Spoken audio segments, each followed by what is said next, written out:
Today at T-Mobile, I'm joined by a special co-anchor. What up, everybody? It's your boy, Big Snoop Deal Double G. Snoop, where can people go to find great deals? Head to T-Mobile.com and get 4 iPhone 16s with Apple Intelligence on us, plus 4 lines for $25. That's quite a deal, Snoop. And when you switch to T-Mobile, you can save versus the other big guys, comparable plans plus streaming. Respect. We up out of here.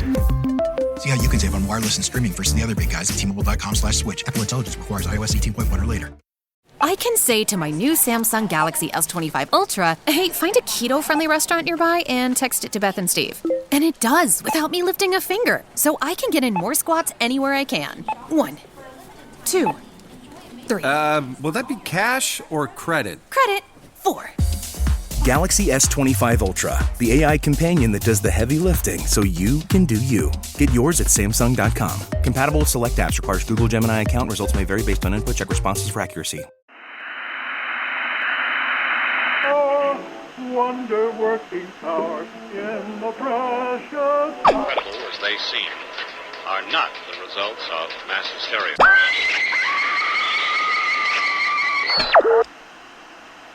You may wish to adjust the dial. You are currently tuned into the wrong station.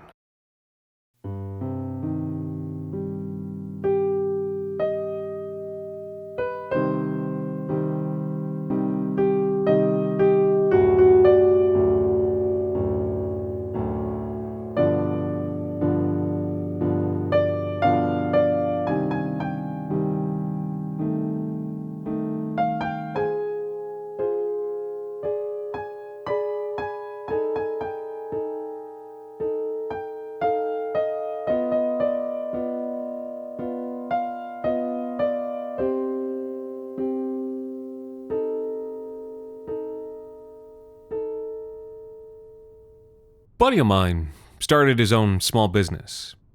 For me, it was like having a window into a different world, one the likes of you and me don't get to climb through.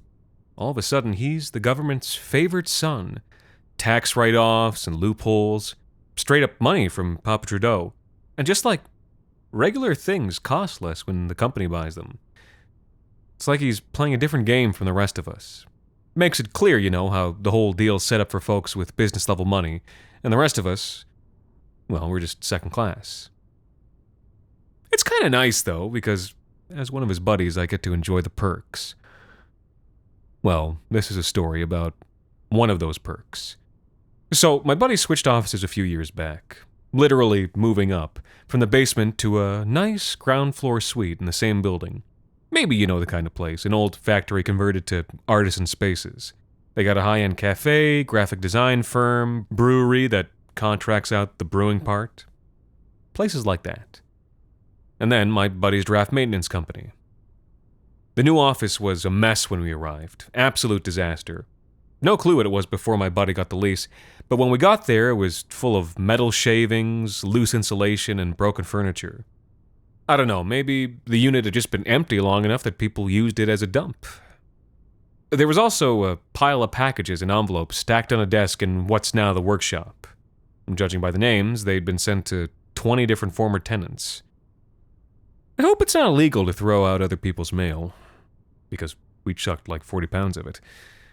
One of the packages, though, was big. Way bigger than the others. Maybe the size of a washer-dryer, or a small horse. It was all wrapped in cardboard with those hard plastic ties. After cleaning everything else out, my buddy and I cracked a beer and stared at it. What do you think it is? I said. Well, right now, I'm thinking it's either a truck engine or what are those, what'd you call it? Egyptian coffins. A sarcophagus. Yeah, a carsophagus. Probably with a farewell folded up inside. I'm betting it's cursed. That's how come it ended up here at the museum. That's probably it, I said. Oh, yeah, he said. You know what would be sick, though? What? If it was one of those big espresso machines. Oh, baby, can you imagine? Company productivity through the roof.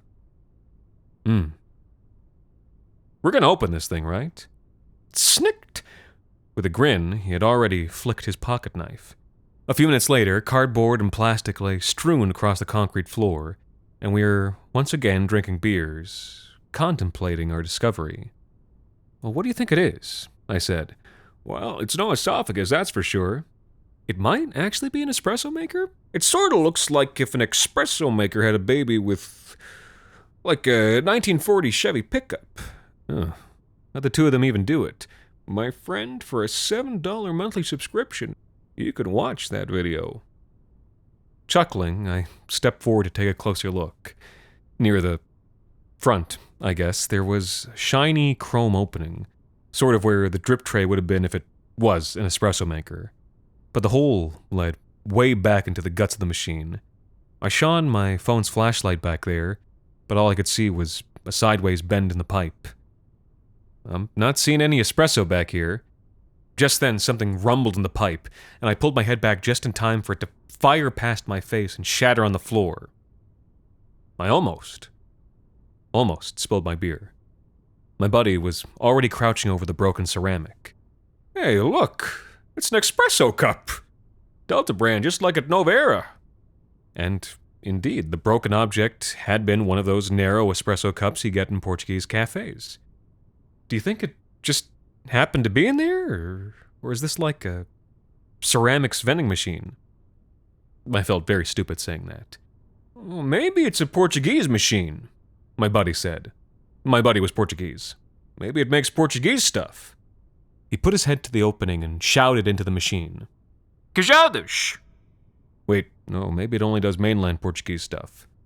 Pastel de nada! With that, the machine rumbled just like before. My buddy jerked his head back, but maybe the machine was working better now that it was warmed up, because whatever it was didn't shoot out and break on the floor. My buddy and I looked at each other. You want to reach in, or should I? He rolled up his sleeve. If something bites my hand off, call an ambulance, okay? He reached up into the machine and then flinched as he touched something. But nothing bit him. He withdrew with a muffin tray in his hand. Oh, that's kind of useful, I guess. Do you use a muffin tray to make pastel de nata? I said. You mean cajadas? His family was from the Azores. I mean cajadas? That's right. But, yeah, I guess you would. What is this machine? Where's it from? But we didn't get an answer that night, or even arrive at a theory. In fact, we couldn't even begin to guess how it worked. We kept reaching in and pulling out useful things, but we couldn't tell where they were stored in the machine, or even what made the machine go, since it didn't even have a plug. The best that we could figure out was that it was some sort of novelty vending machine for viral marketing. Honestly, the thing's probably worth like tens of thousands of dollars, my buddy said. This was a few days later. I'd stop by the office to drink espresso and stare at the big red machine. Like, probably over $100K? Easy. Whoever lost it's probably pissed. Somebody lost their job for sure. Well, it's here now, I said. Legitimate salvage, otherwise it just would have gone to the dump. Oh yeah, agreed. Do you think we should keep it when the battery runs out? I mean, it looks cool, but it does take up a lot of space. Maybe you could turn it into like a cake fridge or something. Now there's an idea. Oh, wait. It's pooping something out. All of a sudden there was a rumble and a clank from the machine. My buddy put down his coffee and reached inside. Hey, look! A keg coupler! Man, these things can cost like $100. Free money for the company, I said. Paid forward. Buy your buddy's beer. We took to calling the mysterious engine the Witch Machine, and as the weeks went by, we came to rely on it. My buddy found that if he spoke into the opening carefully enough, he could get the machine to supply him with all sorts of useful parts for the business. Faucet wrenches, vinyl tube, gas clump pliers, or rolls of Blue Jay tape. And all for free. Meanwhile, the rest of us took to playing the Witch Machine game when we were drinking at the office after work. This was where we would name the dumbest things we could think of, and see what the Witch Machine spat out. Give me some aged wood, Davis, one of the employees said. A scholar of comedy, Nat Davis, to be sure. I likes me some aged wood. Ka-thunk, thunk, thunk. Immune to innuendo, the machine spat out a 7x7 cube of glossy, finished hardwood. "Holy shit," my buddy said. "Is that teak? You know how expensive teak is right now? I like aged wood. I like aged wood." Thunk, thunk, thunk, thunk, thunk. "Teak for the teak god!" my buddy roared. "I'm gonna build us a countertop." We stayed very late that evening and drank a significant amount. By the end of the night, there was a pile of garbage outside the machine. Things nobody could possibly need. Half-formed plastic knickknacks, flimsy t-shirts, and Tupperware with missing lids. The machine kept trying to provide for us, but I think the real reason why it struggled was that we didn't really need most of what it had to offer. We were just seeing what we could get away with. And on top of that, the machine itself was functionally unable to create things that were actually useful. It was really good at producing cubes of teak. Teak seemed to be one of its favorites. But who needs a 7x7 teak cube? And the more we played with the machine, the worse the goods became. Like it was in a race to the bottom with itself. Stainless steel tools were replaced by brass and then shoddy aluminum. Glass became plastic. By around 2 a.m., it was spitting out cubes of pine, even when you asked for teak by name. I was the last person that night to ask the machine for something. After me, people sort of lost the stomach. "Give me," I announced, "a new phone." For the last few rounds, the witch machine had been making a slight groan. But now that groan turned into a whine and an ominous rattle. We all recoiled as the whine rose to a moan, and then a keening howl, sometimes mechanical sounding, sometimes almost human. And then the cry suddenly died with a last rattle and crash, followed by a long, slow hiss. Everyone turned to look at me. I cringed. "Oh, I think you got greedy, bud," my buddy said to me. "Oh, I got greedy? What about everyone else? Look at you, Mr. Teak. All right, let's see what the damn thing gave me." Crouching in front of the machine, I reached gently into its open mouth. It felt bad to do this time, like a violation somehow. The witch machine trembled a little at my touch. I almost want to compare it to the feeling of touching a frightened animal. I know that sounds crazy, but I almost apologized to the thing. I regretted reaching in almost immediately. Sure, there was something that felt like a cell phone in there, but it was warm and slippery and soaking wet. Ugh! I yanked my hand back. I was holding something like a knockoff BlackBerry, a late-aughts slab with keys and a touch wheel. But more to the point, it was absolutely slathered in mucousy blood. A long silence fell. At last, my buddy said, "I think that's enough for tonight." After that, we let the witch machine sit for about a week before we used it again. From then on, it was once a day tops, and each time we used it, the machine shook and groaned before finally shitting out something of limited value. It's probably just low on juice," my buddy said. "If we could figure out how to recharge it." But we couldn't even figure out how to open it. None of the machine's panels had any screws or rivets, and when my buddy tried to pry open one with a flathead, the engine screamed and started bleeding from the mouth. The sound was uniquely horrible. It left us both feeling pale and shaken, like you do after a bout of food poisoning. "I don't think I'll try that again," my buddy said. The machine was still trembling and panting. And of course, that was the exact moment that a knock came at the office door. I was never really a runner. The way I see running is a gift, especially when you have stage 4 cancer. I'm Anne. I'm running the Boston Marathon, presented by Bank of America. I run for Dana-Farber Cancer Institute to give people like me a chance to thrive in life, even with cancer. Join Bank of America in helping Anne's cause. Give if you can at BofA.com/supportAnne. What would you like the power to do? References to charitable organizations is not an endorsement by Bank of America Corporation. Copyright 2025. Does it ever feel like you're a marketing professional just speaking into the void? void. Well, with LinkedIn ads, you can know you're reaching the right decision makers. You can even target buyers by job title, industry, company, seniority, skills. Wait, did I say job title yet? Get started today and see how you can avoid the void and reach the right buyers with LinkedIn ads. We'll even give you a $100 credit on your next campaign. Get started at linkedin.com/results. Terms and conditions apply. We both turned to look. An extraordinarily tall man was crouching outside the glass, knocking with 2 knuckles. I do mean extraordinarily. He was stretched and hairless, his skin pale and his eyes a startling shade of baby blue.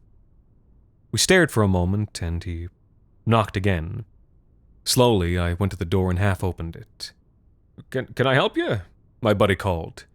The man gently pushed past me and stepped through. He had to crouch a little bit, even though the office ceilings were 10 feet high. He was wearing a superb double-breasted suit that didn't quite reach his wrists or ankles. I believe you have something of mine. His voice was almost artificially deep, and even though my buddy and I are both fairly tall, we had to crane our necks upward to look at him, feeling like children caught watching cartoons on a parent's work tablet. Ignoring us, the big man slowly strode to the witch machine and crouched beside it. They shipped it to the wrong address. Then his face deepened with a slow scowl. You've used it all up, he said. My buddy and I edged toward each other. It was all we could do not to hold each other's hands in fright. You've used it all up. What gave you the right? It was here when we moved in, my buddy said. Even I felt like he sounded sullen and defensive. There wasn't a return address. So you thought you'd just use it all up, the big man said. On what? Teak? Cheap t-shirts? I hate teak. I muttered. We made some tools as well. Oh, tools, said the big man. Well, that's okay then, isn't it? That's a great use for this. Sheesh. He shook his mighty head. Neither of us could think of a comeback. Do you have any idea how this affects my business? Any at all? The shareholders are just going to cry when they hear about this. They're just going to cry and cry. He turned his attention back to the machine and began to caress its trembling flanks as he murmured in a low voice. All right, baby. All right, honey. Let's see if you got any juice left in you. Then he stood and clapped his hands together once. Since each hand was about the size of a coffee table book, the sound was thunderous. In a booming voice, he commanded, Make me a son! Uh-oh, my buddy muttered. And then a slow noise of distress began to rise from the witch machine, starting out as a whimper and then growing until it was like an air raid siren. My buddy and I had to clap our palms to our ears. People from the other offices began to gather in the hall outside our door, looking in with anger and confusion as the siren shook the glass. And then, just as the sound passed the edge of human hearing, the machine made a great coughing belch, and yellow smoke began to seep between its plates, smelling strongly of burning plastic. A heartbeat later, blood began to free pour from its hole, as if a couple guys inside were emptying gallon buckets of crimson paint onto the floor. A silence fell. And then, from within the machine, an infant's cry. The big man jumped in the air and pumped his fist in triumph. The gesture looked ridiculous, and he bonked his dome against the drop ceilings, but he was so overjoyed that he scarcely seemed to notice. He knelt onto one bony knee and reached into the machine. The squalling child he withdrew was huge, roughly capybara-sized and covered with mucousy, purplish blood. My son, my boy! Oh, the shareholders will be... Hey, wait a minute. His face fell, the huge, smooth brow wrinkled with disgust. It's broken. It's horrible. Just look at it. And, indeed, the child was exceptionally deformed. Instead of hands and feet, it had fleshy draft wrenches and espresso cups. About half of its skull was filled by a blood-soaked cube of teak that was loose enough to squelch around the edges. Its belly had a chromed-out metal shelf, like an espresso maker's, but with a rough round hole that spurted copious blood. At this shocking sight, both of us went mute, and someone gasped in the crowd outside. The big man leaned close to us, scowling. "This," he said, "is on you." With one big finger, he poked each of us in the chest, leaving a splotch of blood. "I hate teak." Then he placed the giant baby on a nearby table and stormed out of the room, practically having to take the doorway on his hands and knees. The gawking crowd scrambled out of his way. A moment later, he was on his feet, striding with arms swaying behind him until he vanished down the hall. My buddy and I just stared at each other, and then at the baby, and then at the open door, and then at each other. One of our neighbors from down the hall was the first to break the silence. I think her name was Megan Nice, but everybody just called her Nice Megan. "Stop the bleeding, you fucking idiots!" She wasn't especially nice at that moment. Storming in, she whipped a handful of t-shirts from the merch rack and began to try and staunch the bleeding from the baby's giant hole. "Don't just stand there, call an ambulance!" But everyone in the doorway just stood as mute and stupid as my buddy and I. "Call an ambulance!" she shouted again. "That," they said, "won't be necessary." The crowd parted once more, revealing that the nasal voice belonged to a little guy dressed in blue coveralls. He was accompanied by several other guys in coveralls who were pushing a horizontal dolly. Also with them were a large man in scrubs and an officer of the Toronto Police. The little guy's name tag read Gary. Gary looked extremely pissed off. Not waiting for the crowd to give him room, he strode forward, elbowing and shin-kicking as he went. He stomped up to me, squinted up into my face, then wheeled on my buddy. He came up to about our sternums, each of which he jabbed with an aggressive finger. "Just what the hell is going on here?" he said. "I'm from the company, and we just had a call from an extremely unhappy client. So where do you get off, huh? You think other people's property is just some joke?" "Hey," my buddy began. "We're not the ones who delivered it here. It was..." He didn't get much further than that. "Shut up!" Gary screamed, turning the purple of an heirloom carrot. "Shut the fuck up! Shut the fuck up when I'm talking to you!"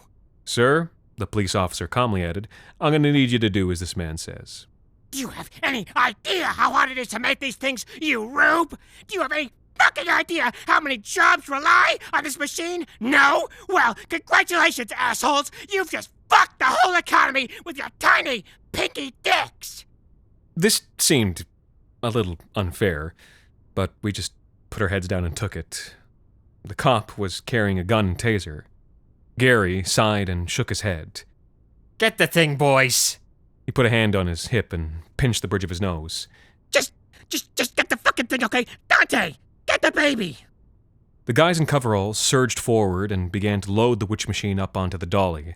Meanwhile, the man in scrub stepped toward the baby, but hesitated when Nice Megan started yelling at him. She was up to her elbows in the baby's stomach. "What are you doing? You can't just take it away. It needs a hospital." "Oh my God!" Gary shouted, rounding on her. "Didn't you hear what I fucking said before? I'm from the fucking company, goddammit! That's our fucking property, you piece of shit! Fuck! Give me the baby! Give the baby to Dante, or I swear to fucking God!" "Please do as he says, ma'am," said the officer, reaching for the taser at her hip. "Absolutely not!" Megan shouted. "Babies aren't property!" The officer buzzed her radio with a tsk. "Requesting backup, 136 Leary Avenue. We've got a property crime in progress." "Fuck you! Do you want a fucking lawsuit? Do you want us to fucking sue you?" Gary howled at Megan. The cop and the guy in scrubs both stepped forward to try and take the baby from her, but she pushed back and turned out to be a lot stronger than I'd given her credit for. The baby was still screaming and bleeding everywhere, and the witch machine was also bleeding, making a low, panting sound as the guys in coveralls tried to heft it. Meanwhile, Gary was still screaming at the top of his lungs, and his face was so red I thought he was going to give himself a stroke. He was saying some very misogynistic things.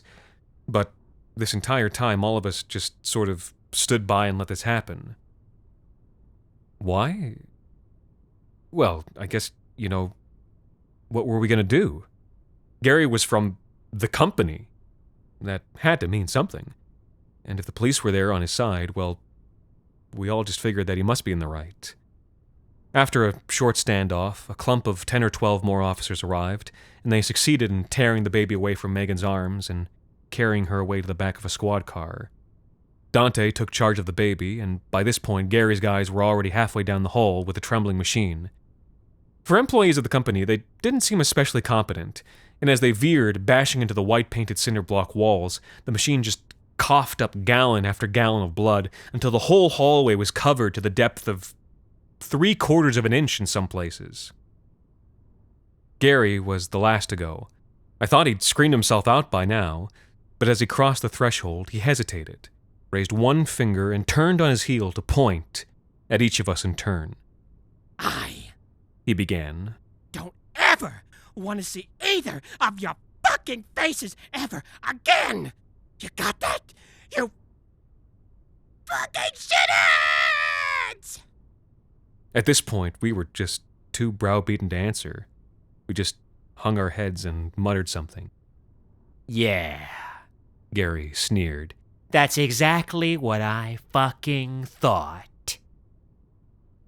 And then he was gone, his heels squelching in the bloody hallway.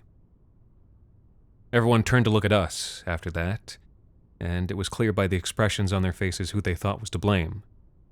We were there till 3 that night, my buddy and I, mopping and cleaning.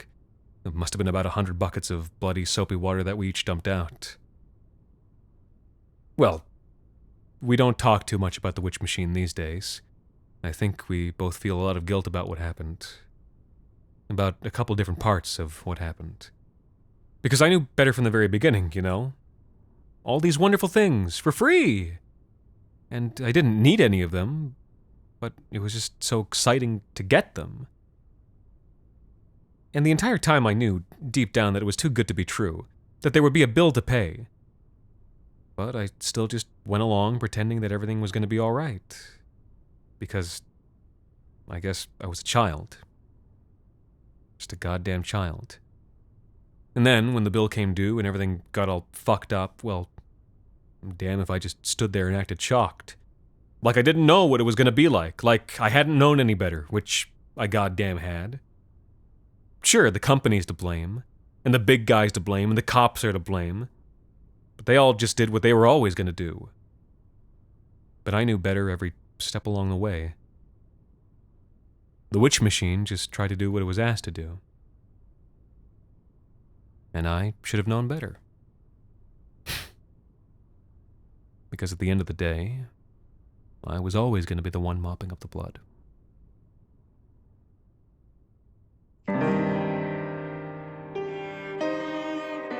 The Wrong Station is made possible with the generous support of our listeners on Patreon. Patrons can listen to The Wrong Station ad-free, as well as get access to bonus episodes, discussions, and more. This week's episode, The Witch Machine, was written by Alexander Saxton and performed by Anthony Botello.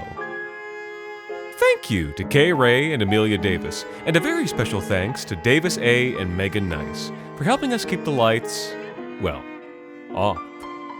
You can also support us by leaving a rating and review on iTunes, or wherever it is you listen to The Wrong Station. The Wrong Station is co-produced by Alexander Saxton, Anthony Botello, and Jacob Duarte Spiel, with music composed and performed on the piano by Ilan Citrin, and arranged for the viola and performed by Viola Schmid. You can follow The Wrong Station on Twitter, Facebook, and Instagram, and email us at thewrongstation@gmail.com. And until next season, thank you for listening.